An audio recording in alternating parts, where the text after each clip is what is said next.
we're talking about pitfalls, is compromised emotions. And this is a big one. Now, your emotions could be compromised short term, or you can have serious emotional issues and don't know it, and your knowings are really super inaccurate because your emotions are really super unstable. And so, but you could just be emotionally compromised for the moment. You could be having a bad day at work and you just know your boss is going to fire you.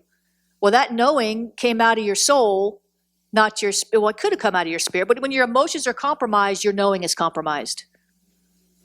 Because it becomes harder. See, Watchman Nee, he was from China, he was a watchman. We talked about that in the Watcher course. Watchman Nee, he said that the believer's number one enemy is not the devil, it is your emotions. Of course, the enemy meddles in your emotions. He leverages your unstable emotions. He tries to make you feel rejected until you establish a rejection complex. But the reality is, if your emotions are compromised, your knowings may also be compromised. Maybe you're angry or maybe you're grieving, right? So my mother right now is grieving the death of my father, and it's really bad and it's really hard to watch. And it's emotionally exhausting to even walk through that with her because it's just terrible. But so because her emotions are so compromised, she's not thinking necessarily right about certain things. So they tell you, don't make big decisions when you're grieving. She's trying to decide, will I sell? My dad had a pickup truck.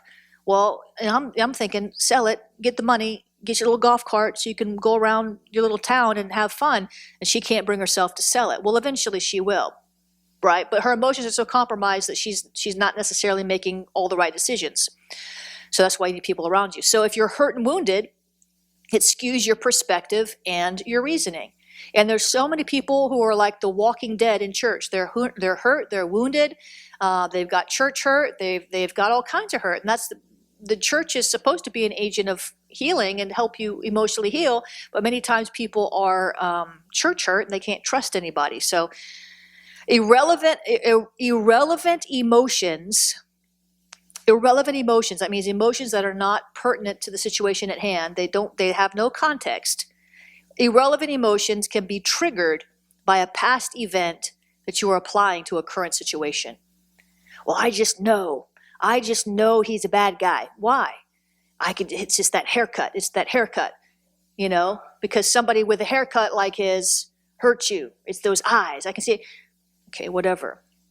So emotions influence, skew, or sometimes completely determine the outcome of a large number of decisions we are confronted with in a day.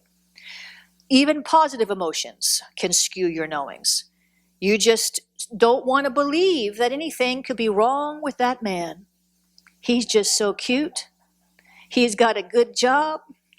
He's so kind. And you're not, because you're in love. How many women or men have been in love and they've been in divorce court a year later because their knowing was skewed by the love, right? They were infatuated. They had a crush. It wasn't love. Hey.